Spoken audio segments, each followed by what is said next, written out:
আসসালামু আলাইকুম রহমতুল্লাহ। প্রিয় দর্শক, যখনই আপনার হঠাৎ করে অনেক বেশি টাকা পয়সা ধন সম্পদের প্রয়োজন হবে এবং যখনই আপনি অনেক বেশি বিপদ আপদ বালা মুসিবত দুঃখ কষ্ট দুশ্চিন্তা পেরেশানি অভাব অনটন দারিদ্রতা ও ঋণের মধ্যে থাকবেন, তখনই আপনি সূরা ফাতিহা ও ইস্তেগফারের এই গোপন আমলটি করুন। ইনশাআল্লাহ আল্লাহ তাআলা আপনার সকল বিপদ আপদ বালা মুসিবত দুঃখ কষ্ট পেরেশানি অভাব অনটন দারিদ্রতা ও ঋণ দূর করে দিবেন এবং আল্লাহ পাক রব্বুল আলামিন আপনাকে গায়বীভাবে অনেক টাকা পয়সা ধন সম্পদ দিয়ে সাহায্য করবেন। সুবহানাল্লাহ। যেমনিভাবে আল্লাহ তাআলা আকাশ থেকে গায়বীভাবে হযরত আইয়ুব আলাইহিস সালামের জন্য স্বর্ণমুদ্রা ধন সম্পদ পাঠিয়ে সাহায্য করেছিলেন। সুবহানাল্লাহ। সম্মানিত ভিউয়ার্স, সূরা ফাতিহা ও ইস্তেগফারের কোন আমলটি করিলে আল্লাহ তাআলা আপনাকে এই সকল পুরস্কারগুলি দান করবেন, সে আমলটি সম্পর্কে জানতে চাইলে ভিডিওটি স্কিপ না করে সম্পূর্ণ ভিডিওটি মনোযোগ দিয়ে দেখতে থাকুন। আর ভিডিওটি ভালো লাগলে লাইক কমেন্ট শেয়ার করে চ্যানেলটি সাবস্ক্রাইব করে আমাদের পাশে থাকুন। সম্মানিত ভিউয়ার্স, আপনারা যদি এই নিয়মে সূরা ফাতিহা ও ইস্তেগফার পাঠ করে আমল করেন, তাহলে ইনশাআল্লাহ ফেরেশতারা নিজে এসে আপনাকে টাকা দিয়ে যাবে। প্রিয় দর্শক, তবে অবশ্যই আমলটি করতে হবে দৃঢ় বিশ্বাসের সঙ্গে। সম্মানিত ভিউয়ার্স, ফেরেশতারা যে মানুষের জন্য টাকা পয়সা ধন সম্পদ নিয়ে আসে, এই কথাটি হাদিস দ্বারাই প্রমাণিত। পূর্বে অনেক নবী আলাইহিস সালাম এবং সাহাবায়ে কেরামগণ কোরআনের বিভিন্ন সূরা ও আয়াতের আমল করে ফেরেশতাদের মাধ্যমে গায়বীভাবে অনেক টাকা পয়সা ধন সম্পদ পেয়েছিলেন, যা হাদিস দ্বারা প্রমাণিত রয়েছে। হযরত আইয়ুব আলাইহিস সালামকে আল্লাহ তাআলা গায়বীভাবে আকাশ থেকে ধন সম্পদ স্বর্ণমুদ্রা পাঠিয়ে সাহায্য করেছিলেন। সুবহানাল্লাহ। হাদিস শরীফের মধ্যে বলা হয়েছে, হযরত আইয়ুব আলাইহিস সালামের দুইটি উঠান ছিল, একটি ছিল গম শুকানোর জন্য আর অপরটি ছিল জব শুকানোর জন্য। মহান আল্লাহ তাআলা সেই দুইটি উঠানের উপর 2 খণ্ড মেঘমালা পাঠালেন। এক খণ্ড মেঘমালা সেই গমের উঠানে এমনভাবে স্বর্ণ ফেলল যে সেটি পূর্ণ হয়ে গেল। সুবহানাল্লাহ। অন্য মেঘমালাটি অপর উঠানের মধ্যে এমনভাবে রৌপ্য বর্ষণ করল যে সেটিও পূর্ণ হয়ে গেল। সুবহানাল্লাহ। আল্লাহু আকবার। সহিহ ইবনে হিব্বান হাদিস নং 2898। এছাড়াও অন্য এক হাদিসে বলা হয়েছে, আল্লাহর পক্ষ থেকে যাকে যাকে স্বর্ণের পঙ্গপাল আইয়ুব আলাইহিস সালামের নিকট এসেছিলেন এবং তিনি সেগুলি সংগ্রহ করেছিলেন। রাসূল সাল্লাল্লাহু আলাইহি ওয়াসাল্লাম বলেন, একবার আইয়ুব আলাইহিস সালাম গোসল করতেছিলেন, এমন্ত অবস্থায় এক ঝাঁক স্বর্ণের পঙ্গপাল তার উপর পড়তে শুরু করেন এবং তিনি সেগুলি মুঠি মুঠি করে তার কাপড়ে জমা করছিলেন। সুবহানাল্লাহ। বুখারী শরীফ হাদিস নং 7493। সম্মানিত ভিউয়ার্স, হযরত আইয়ুব আলাইহিস সালাম কোন আমল করার কারণে এবং কি দোয়া পাঠ করার কারণে আল্লাহ তাআলা আকাশ থেকে গায়বীভাবে স্বর্ণমুদ্রা ধন সম্পদ পাঠিয়ে সাহায্য করেছিলেন, সে আমলটি সম্পর্কে জানতে চাইলে ভিডিওটি না টেনে সম্পূর্ণ ভিডিওটি মনোযোগ দিয়ে দেখতে থাকুন। এমনিভাবে অনেক সাহাবায়ে কেরামদেরকেও আল্লাহ তাআলা ফেরেশতাদের মাধ্যমে গায়বীভাবে ধন সম্পদ টাকা পয়সা দিয়ে সাহায্য করেছিলেন। সুবহানাল্লাহ, যা হাদিস দ্বারা প্রমাণিত রয়েছে। এছাড়াও এক হাদিসে রাসূল সাল্লাল্লাহু আলাইহি ওয়াসাল্লাম বলেন, ফেরেশতারা সকালে ফজরের সময় মানুষের জন্য ধন সম্পদ তথা রিজিক নিয়ে আসে। হযরত আব্দুল্লাহ ইবনে আব্বাস রাদিয়াল্লাহু তাআলা আনহু তার এক সন্তানকে ভোরবেলা ঘুমাতে দেখে তাকে বললেন, ওঠো, তুমি কি এমন সময়ে ঘুমিয়ে আছো যখন রিজিক বন্টন করা হচ্ছে?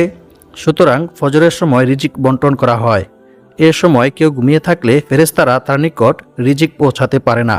নাউযুবিল্লাহি মিন যালিক। জাদুল মাআদ 4 নং খণ্ড 241 পৃষ্ঠা। তবে এই ধন সম্পদ আপনি এমনিতে সরাসরি পাবেন না, বরং আল্লাহ তাআলা আপনার কোনো ভালো কাজের মাধ্যমে কিংবা কোনো ভালো আমলের মাধ্যমে আপনার নিকট পৌঁছে দিবেন। তাই ফেরেশতাদের থেকে গায়বীভাবে টাকা পয়সা ধন সম্পদ পেতে চাইলে অবশ্যই আপনাকে ফজরের নামাজ জামাতের সহিত আদায় করতে হবে এবং বেশি বেশি দান সাদকা করতে হবে। কারণ বেশি বেশি দান সাদকা করিলে আল্লাহ তাআলা বান্দার সকল বিপদ আপদ বালা মুসিবত অভাব অনটন দারিদ্রতা দূর করে দেন এবং গায়বীভাবে আল্লাহ তাআলা বান্দার টাকা পয়সা ধন সম্পদ তথা রিজিক বৃদ্ধি করে দেন। সুবহানাল্লাহ। সম্মানিত ভিউয়ার্স, আল্লাহর কোরআনের উপর কেউ বিশ্বাস রেখে আমল করিলে আল্লাহ তাআলা অবশ্যই সে আমল কবুল করেন। আল্লাহ তাআলা বলেন, আমি এই কোরআন সৃষ্টি করেছি মুমিনদের শেফার জন্য। সুতরাং আপনারা সকল বিপদ আপদ বালা মুসিবত অভাব অনটন দারিদ্রতা থেকে মুক্তি পেতে পারবেন যদি আপনারা দৃঢ় বিশ্বাস নিয়ে আল্লাহর কোরআনের বিভিন্ন সূরা পাঠ করে আমল করেন। সম্মানিত ভিউয়ার্স, সূরা ফাতিহার আমল কোরআন হাদিস দ্বারাই প্রমাণিত। যে কোনো রোগের জন্য কিংবা বিপদ আপদ, বালা মুসিবত, দুঃখ কষ্ট, পেরেশানি, অভাব অনটন, দারিদ্রতার জন্য এ সূরার আমল অনেক কার্যকরী। হাদিস শরীফের মধ্যে বলা হয়েছে, হযরত ইবনে আব্বাস রাদিয়াল্লাহু তাআলা আনহু থেকে বর্ণিত, তিনি বলেন, সাহাবায়ে কেরামদের একটি দল একটি কুয়ার পার্শ্ববর্তী বাসিন্দাদের নিকট দিয়ে যাচ্ছিলেন। এমন সময় কূপের পাশে অবস্থানকারীদের মধ্য থেকে এক ব্যক্তিকে সাপে কাটলেন। অতঃপর কূপের কাছে অবস্থানকারীদের মধ্য থেকে এক ব্যক্তি সাহাবায়ে কেরামদের নিকট গিয়ে বললেন, আপনাদের মধ্যে কি জারফুক কর্নেওয়ালা কোনো ব্যক্তি আছেন? ওই কূপের কাছে একজন ব্যক্তিকে সাপে দংশন করেছে। তখন সাহাবায়ে কেরামদের মধ্য থেকে আবু সাঈদ খুদরি রাদিয়াল্লাহু তাআলা আনহু তিনি সেখানে গেলেন এবং কিছু বকরির বিনিময়ে ওই ব্যক্তিকে সূরা ফাতিহা পাঠ করে জারফুক করলেন। ফলে ওই ব্যক্তি সুস্থ হয়ে গেল। সুবহানাল্লাহ। অতঃপর তিনি ছাগলগুলি নিয়ে সাহাবায়ে কেরামদের নিকট চলে আসলেন। বুখারী শরীফ হাদিস নং 5737। সম্মানিত ভিউয়ার্স, সূরা ফাতিহা ও ইস্তেগফারের এই আমলটি করার ফলে আপনার জীবনে যত টাকার প্রয়োজন তার চাইতে বেশি টাকা ফেরেশতারা এসে আপনাকে দিয়ে যাবে। কারণ এটি কোনো সাধারণ আমল নয়, বরং এটি হচ্ছে সূরা ফাতিহা ও ইস্তেগফারের আমল। সূরা ফাতিহার অপর আরেকটি নাম হচ্ছে সূরাতুশ শিফা। অর্থাৎ এই সূরা পাঠ করে আমল করিলে আল্লাহ তাআলা আপনাকে বিপদ আপদ, বালা মুসিবত, পেরেশানি, অভাব অনটন, দারিদ্রতা ও অসুস্থতা থেকে মুক্তি দিবেন। সুবহানাল্লাহ। সম্মানিত ভিউয়ার্স, সূরা ফাতিহা ও ইস্তেগফারের যে সকল পুরস্কার ও উপকারিতার কথা কোরআন হাদিসের মধ্যে বলা হয়েছে তা আপনি জানলে অবাক হয়ে যাবেন। প্রিয় দর্শক, আমি আপনাদেরকে আর বেশি কিছু বলবো না। শুধু সূরা ফাতিহা ও ইস্তেগফারটি কী নিয়মে পাঠ করিলে ফেরেশতারা নিজে এসে আপনাকে টাকা দিয়ে যাবে সেই নিয়ম সম্পর্কে আপনাদেরকে জানিয়ে দিব। সম্মানিত ভিউয়ার্স, এটি একটি খুবই গুরুত্বপূর্ণ এবং পরীক্ষিত আমল। তো আপনারা কিভাবে কী নিয়মে আমলটি করবেন সেই নিয়ম সম্পর্কে ক্লিয়ারভাবে আমি আপনাদেরকে জানিয়ে দেব ইনশাআল্লাহ। আপনারা যারা এখনও ভিডিওতে লাইক করেননি, আপনারা দয়া করে ভিডিওতে লাইক, কমেন্ট, শেয়ার করে চ্যানেলটি সাবস্ক্রাইব করে রাখবেন। সম্মানিত ভিউয়ার্স, আর অবশ্যই আপনারা ভিডিওটি না টেনে সম্পূর্ণ ভিডিওটি মনোযোগ দিয়ে দেখবেন। কারণ এই ভিডিওতে ফেরেশতাদের থেকে টাকা পাওয়ার জন্য সূরা ফাতিহা ও ইস্তেগফারের যে আমলটি শেখানো হবে সেই নিয়মে না করে যদি ভুল নিয়মে আমলটি করেন তাহলে কিন্তু আপনারা টাকা পাবেন না। তাই আমি যে নিয়মে বলবো শুধু সেই নিয়মেই আপনাদেরকে আমলটি করতে হবে। তবেই ফেরেশতারা নিজে এসে আপনাকে গায়বীভাবে টাকা পয়সা, ধন সম্পদ দিয়ে যাবে ইনশাআল্লাহ। সম্মানিত ভিউয়ার্স, তো আপনারা সকলেই এখন আমার কথাগুলো মনোযোগ দিয়ে শুনবেন। আর এই আমলটি করার জন্য এবং গায়বীভাবে টাকা পয়সা, ধন সম্পদ পাওয়ার জন্য অবশ্যই আপনাদেরকে সূরাটি সহিশুদ্ধভাবে পাঠ করতে হবে। তাই আমি এখন আপনাদেরকে সূরা ফাতিহা পাঠ করে শোনাবো। আপনারা আমার থেকে শুনে শুনে সহিশুদ্ধভাবে সূরা ফাতিহাটি শিখে নেবেন। আউযু বিল্লাহি মিনাশ শাইতানির রাজীম। বিসমিল্লাহির রহমানির রহিম। আলহামদুলিল্লাহি রাব্বিল আলামিন। আর রহমানির রহিম।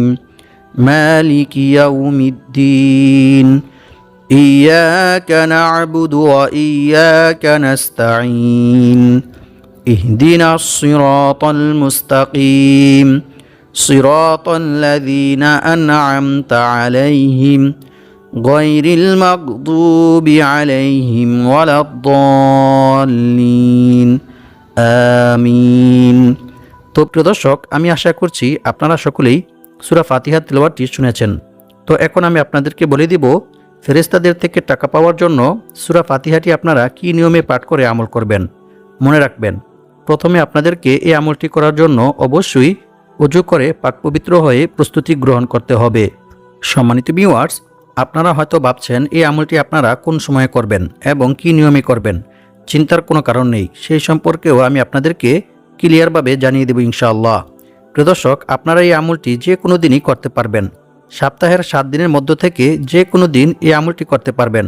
তবে আমলটি একটি নির্দিষ্ট সময়ে করতে হবে। প্রিয় দর্শক, আপনাদেরকে একটু পরেই জানিয়ে দেব আমলটি কোন সময়ে করতে হবে। আমলটির সময় কিন্তু খুবই গুরুত্বপূর্ণ, তাই ভিডিওটি না টেনে সম্পূর্ণ ভিডিওটি মনোযোগ দিয়ে দেখতে থাকুন। সম্মানিত ভিউয়ার্স, আমলটি করার জন্য প্রথমে আপনারা ওযু করে পাক পবিত্র হয়ে একটি পরিষ্কার পরিচ্ছন্ন পাক পবিত্র জায়গায় যাবেন। এর জন্য আপনি যে কোনো জায়গায় যেতে পারেন, সেটা হতে পারে আপনার বাসায় কিংবা মসজিদে। তবে শর্ত হচ্ছে জায়গাটি পাক পবিত্র, পরিষ্কার পরিচ্ছন্ন হতে হবে। তারপর আপনারা সেই জায়গায় গিয়ে বসবেন। অতঃপর কয়েকবার ইস্তেগফার এবং দুরূদ শরীফ পাঠ করবেন। আমি আপনাদেরকে যে দুরূদ পাঠ করে শোনাবো সেই দুরূদটি আপনাদেরকে পাঠ করতে হবে, এবং আমি যে ইস্তেগফারটি পাঠ করব আপনাদেরকেও সেই ইস্তেগফারটি পাঠ করতে হবে। আর আমলটি আপনারা সবাই করতে পারবেন। যাদের অনেক টাকার প্রয়োজন আছে তারাও করতে পারবেন, এবং যাদের অনেক টাকা আছে তারাও করতে পারবেন। আর যদি পারেন জায়নামাজ বিছিয়ে নেবেন এবং তার উপরে বসে আমলটি করার চেষ্টা করবেন।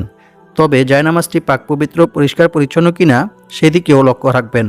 আর যদি কারো বাসায় জায়নামাজ নাও থাকে তাহলেও সমস্যা নেই, আপনারা পরিষ্কার পরিচ্ছন্ন পাক পবিত্র একটি জায়গায় বসে আমলটি করবেন। আর এই আমলটি করার জন্য অবশ্যই আপনাদেরকে কিবলামুখী তথা পশ্চিম দিকে হয়ে বসতে হবে, অন্য কোনো দিকে ফিরে বসলে হবে না। তারপর সূরা ফাতিহা ও ইস্তেগফার পাঠ করে আমল করার যে নিয়মটি রয়েছে সেই নিয়মটি মেনে আমল করবেন। সম্মানিত ভিউয়ার্স, আপনাদেরকে প্রথমত যে বিষয়টি মাথায় রাখতে হবে সেটি হচ্ছে অবশ্যই আপনাদেরকে সূরা ফাতিহাটি সঠিকভাবে সহিহ শুদ্ধভাবে পাঠ করতে হবে। যদি আপনারা ভুল উচ্চারণ করে পাঠ করেন তাহলে কিন্তু হবে না। তাই আমি যে সূরা ফাতিহার তিলাওয়াত করেছি সেখান থেকে শুনে শুনে সহিহ শুদ্ধভাবে সূরা ফাতিহাটি শিখে নেবেন। সম্মানিত ভিউয়ার্স, আপনারা যতবারই সূরা ফাতিহা পাঠ করবেন ততবারই প্রথমে বিসমিল্লাহির রহমানির রহিম এবং শেষে আমিন বলবেন। সম্মানিত ভিউয়ার্স, আর অবশ্যই আমলটি করার পূর্বে আপনাদেরকে কয়েকবার দুরূদ শরীফ ও ইস্তেগফার পাঠ করতে হবে, কারণ রাসূল সাল্লাল্লাহু আলাইহি ওয়াসাল্লামের উপর দুরূদ পাঠ না করা হলে কোনো আমল বা দোয়াই আল্লাহ তাআলার দরবারে পৌঁছায় না। হযরত উমর বিন খাত্তাব রাদিয়াল্লাহু তাআলা আনহু বলেন, বান্দার কোনো দোয়া বা আমল আল্লাহ তাআলার দরবারে ততক্ষণ পর্যন্ত পৌঁছায় না যতক্ষণ পর্যন্ত না বান্দা তার নবীর প্রতি দুরূদ পাঠ না করে। অর্থাৎ যে কোনো দোয়া ও আমল করার পূর্বে এবং শেষে দুরূদ শরীফ পাঠ না করা হলে তা আল্লাহ তাআলা আসমান ও জমিনের মধ্যবর্তী স্থানে ঝুলন্ত অবস্থায় আড়াল করে রেখে দেন। নাউযু বিল্লাহি মিন যালিক। আর আমলটি অবশ্যই দৃঢ় বিশ্বাস নিয়ে করতে হবে। এমনকি আমলটি করা শেষ হলেও কয়েকবার দুরূদ শরীফ ও ইস্তেগফার পাঠ করে নেবেন। আর ইস্তেগফারের বিশেষ কিছু ফজিলত ও পুরস্কার রয়েছে যা আপনারা শুনলে অবাক হয়ে যাবেন। ইস্তেগফার পাঠ করলে যে শুধু গুনাহ মাফ হয় এমনটা নয়, বরং ইস্তেগফার পাঠ করিলে আল্লাহ তাআলা বান্দার প্রতি অনেক খুশি হন এবং বান্দাকে অসংখ্য অগণিত পুরস্কার দান করেন। সুবহানাল্লাহ। ইস্তেগফার পাঠ করার প্রতি গুরুত্ব দিয়ে মহান আল্লাহ তাআলা পবিত্র কোরআনের মধ্যে বলেন, ইল্লা মান তাবা ওয়া আমানা ওয়া আমিলা আমালান সালিহা ফাউলাইকা ইউবাদদিলুল্লাহু সাইয়্যাতিহিম হাসানাত ওয়া কানাল্লাহু গফুরার রহিমা। অর্থ, তবে যে ব্যক্তি তাওবা করে, ঈমান আনে এবং সৎকর্ম করে, পরিণামে আল্লাহ তাআলা তার পাপগুলোকে নেকি দ্বারা পরিবর্তন করে দেন। সুবহানাল্লাহ। আল্লাহ তাআলা অতি ক্ষমাশীল ও পরম দয়ালু। সূরা ফুরকান আয়াত নং ৭০। অন্য এক আয়াতে আল্লাহ তাআলা আরও বলেন, আর যে ব্যক্তি আল্লাহকে ভয় করবে আল্লাহ তাআলা তার সমস্ত সমস্যা থেকে উত্তরণের পথ বের করে দিবেন, এবং আল্লাহ তাআলা তাকে এমন জায়গা থেকে রিজিক দান করবেন যা সে কল্পনাও করতে পারবে না। অর্থাৎ তার ধারণার বাইরে থেকে গায়বীভাবে আল্লাহ তাআলা তার রিজিকের ব্যবস্থা করে দিবেন। সুবহানাল্লাহ। আর যে ব্যক্তি আল্লাহর উপর ভরসা করবে তার জন্য তিনিই যথেষ্ট হবেন। নিশ্চয়ই আল্লাহ তাআলা তার সমস্ত ইচ্ছা পূরণ করবেনই। সুবহানাল্লাহ। সূরাতুত তলাক আয়াত নং ২ থেকে ৩। সম্মানিত ভিউয়ার্স, আল্লাহ তাআলাকে ভয় করার সর্বোত্তম মাধ্যম হচ্ছে তাওবা ইস্তেগফার করা, ক্ষমা প্রার্থনা করা। বান্দার দ্বারা ইচ্ছায় কিংবা অনিচ্ছায় কোনো গুনাহ সংঘটিত হয়ে গেলে বান্দা যদি আল্লাহর ভয়ে, আল্লাহর আযাবের ভয়ে আল্লাহ তাআলার নিকট তাওবা ইস্তেগফার করে ক্ষমা প্রার্থনা করে তাহলে আল্লাহ তাআলা অনেক খুশি হন, এবং আল্লাহ তাআলা বান্দার এই তাকওয়া, বান্দার এই আল্লাহভীতিকে অনেক ভালোবাসেন, অনেক পছন্দ করেন। আল্লাহর রাসূল সাল্লাল্লাহু আলাইহি ওয়াসাল্লাম বলেন, মরুভূমিতে হারিয়ে যাওয়া উট খুঁজে পেয়ে উটের মালিক যতটা খুশি হয়, যখন কোনো গুনাহগার বান্দা আল্লাহ তাআলার নিকট তাওবা ইস্তেগফার করে ক্ষমা প্রার্থনা করে তখন আল্লাহ তাআলা এর চাইতেও অনেক অনেক বেশি খুশি হন। সুবহানাল্লাহ। আল্লাহু আকবার। এমনকি আল্লাহ তাআলা বান্দার প্রতি খুশি হয়ে বান্দাকে অসংখ্য অগণিত পুরস্কার দান করেন। সুবহানাল্লাহ। রাসূল সাল্লাল্লাহু আলাইহি ওয়াসাল্লাম বলেছেন, যে ব্যক্তি বেশি বেশি তাওবা ইস্তেগফার পাঠ করবে আল্লাহ তাআলা তার সমস্ত সমস্যা থেকে উত্তরণের পথ বের করে দিবেন। তার সমস্ত বিপদ আপদ, বালা মুসিবত, দুঃখ কষ্ট, দুশ্চিন্তা, পেরেশানি, অভাব অনটন, দারিদ্রতা দূর করে দিবেন, এবং আল্লাহ পাক রব্বুল আলামিন তাকে এমন জায়গা থেকে রিজিক দান করবেন যা সে কল্পনাও করতে পারবে না। অর্থাৎ অকল্পনীয় উৎস থেকে গায়বীভাবে আল্লাহ তাআলা তার রিজিকের ব্যবস্থা করে দিবেন। সুবহানাল্লাহ, আল্লাহু আকবার। সুনানে আবু দাউদ, হাদিস নং 1518। আর আল্লাহ তাআলার উপর ভরসা করার সর্বোত্তম মাধ্যম হচ্ছে বিপদ আপদ, বালা মুসিবত, দুঃখ কষ্ট, দুশ্চিন্তা, পেরেশানি, অভাব অনটন, দারিদ্রতা সর্ব অবস্থায় আল্লাহর উপর ভরসা করা। আল্লাহ ব্যতীত অন্য কারো উপর ভরসা না করা, অন্য কারো কাছে সাহায্য না চাওয়া, এমনকি অন্য কারো কাছে নিজের সমস্যার কথাও না বলা। কারণ রাসূল সাল্লাল্লাহু আলাইহি ওয়াসাল্লাম বলেছেন, অভাব ও সমস্যাগ্রস্ত কোনো ব্যক্তি যখন তার অভাব ও সমস্যার কথা মানুষের কাছে বলে, মানুষের কাছে সাহায্য চায়, তখন তার সে অভাব পূর্ণ করা হয় না। নাউযুবিল্লাহি মিন যালিক।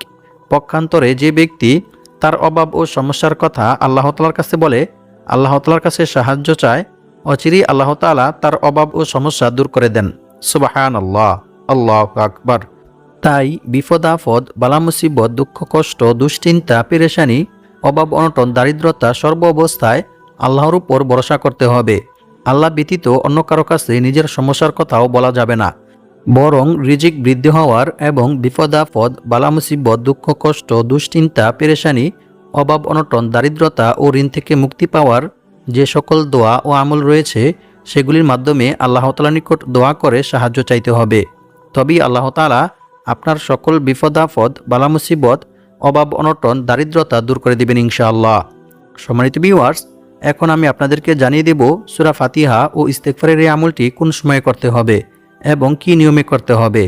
আমলটি আপনারা রাতে ঘুমানোর পূর্বে করবেন। আমলটি করার পূর্বে আপনারা অবশ্যই ভালো করে ওযু করে পাকপবিত্র হয়ে প্রস্তুতি গ্রহণ করতে হবে এবং পাকপবিত্র একটি পরিষ্কার পরিচ্ছন্ন জায়গায় বসে আমলটি করবেন। আমলটি করার পূর্বে অবশ্যই 2 রাকাত নফল নামাজ আদায় করে নেবেন।